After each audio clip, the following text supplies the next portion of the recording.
Aku lelah. Di mana aku? Mengapa di dinding ini seakan tak memiliki akhir?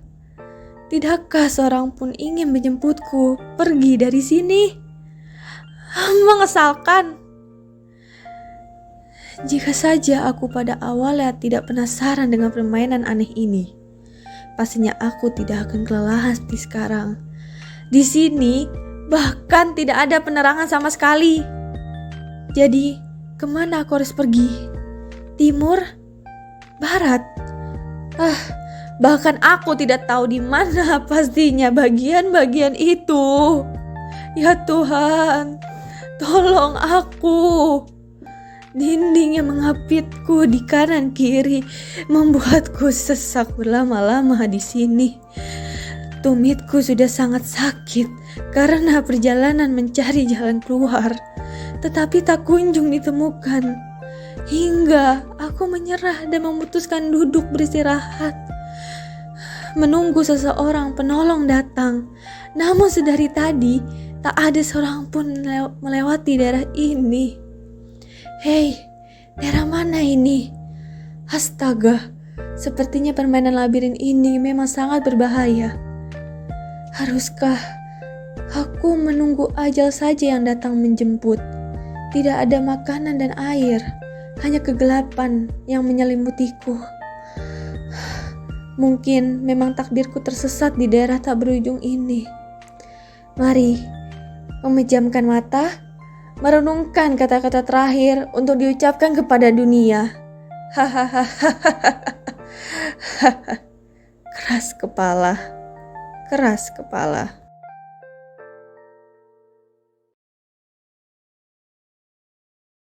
Tembok kokoh berdiri menjulang tinggi menutupi area lihatku. Sial, di sini gelap sekali. Memutar tubuh beberapa kali, rasanya seperti terkurung di sebuah labirin tak berbatas.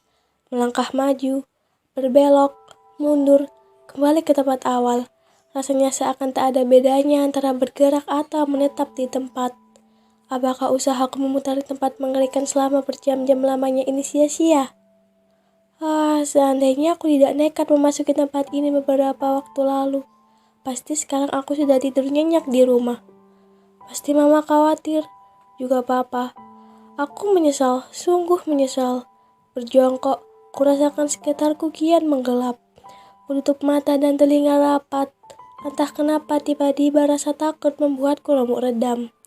Apa aku akan mati konyol di sini? Kuremas kedua telinga, berharap suara-suara yang tidak ingin kudengar segera lenyap. Namun, tiba-tiba sebuah cairan menetes dari kedua alat pendengaran, membuatku membuka mata, menatap kedua tangan. Ini darah, nangisku pecah, rasanya sakit, sakit sekali. Ketika air mataku menetes, bukannya air jernih, aku justru melihat darah. Tidak, ini menakutkan. Mama, papa, tolong aku. Kututup kedua mata dengan telapak tangan. Masih berjongkok, kurasakan area sekitarku dibanjiri cairan aneh. Firasatku buruk, sungguh buruk. Membuka mata, kulihat kukuku mengeluarkan darah. Menunduk, darah sudah membanjiri tempatku berjongkok. Segera berdiri, kulihat tembok-tembok yang mengelilingiku dialiri cairan berwarna merah darah dari atas. Sial, sungguh sial. Tempat ini akan tenggelam.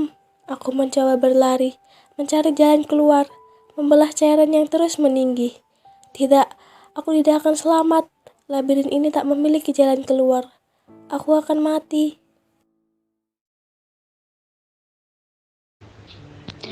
Temaram hati meredup, termakutup angkasa gelap gemerlap bintang, menyuarakan isi hati yang lengah dengan perjalanan. Setapak jalan, lika-liku penuh kabut yang menuntukku untuk pulang. Tetapi tak ada sinyal yang mengobar dikala malam menyurut. Di mana arah pulang ini? Mengapa gelap hati ini? Sedari tadi, aku hanya terombang-ambing dengan rasa kantukku. Tetap saja jiwa ini terus melangkah membawa raga yang tercambuk amarah. Sekebar penerangan tergenggam padaku. Hanya itu yang menjadi tempat peraduanku kala senyap. Berjam-jam lamanya aku menyusuri gang gelap, berkelak-kelok. Hanya ada tiang listrik yang aku temui sebagai tempat pelukan hangat. Lagi dan lagi, waktu menarikku untuk mencari tanpa lokasi. Dan ternyata aku tersesat, buta arah, dengan kelakuan yang salah. Malam sunyi datang tanpa sinar rembulan yang di situ aku sepi sendirian. Hanya dinding yang aku jumpai, obor pun semakin lama semakin mengabu. Tak ada kata terang dalam ruang itu. Penglihatanku was-was dengan apa yang aku takut terka di hadapanku. Suara nyalir membuat hatiku bergetar. Aku pun langsung duduk merinduk dengan halusinasiku yang semakin menjadi-jadi. Aku ingin pulang. Suaraku menggema tanpa ada yang mendengarnya. Langkahku terdengar ribut dalam lorong labirin. Rasanya jalan ini sudah kulalui. Tetapi kedua bola mataku tak kunjung menemukan petunjuk keluar dari permainan berliku ini. Dadaku bergemuruh saat otak sudah tak bisa diajak berkompromi. Tungkahku kehilangan daya dan merosot di atas permukaan bumi. Selain merasakan kepanikan yang memuncak, tubuhku ikut merasa kedinginan.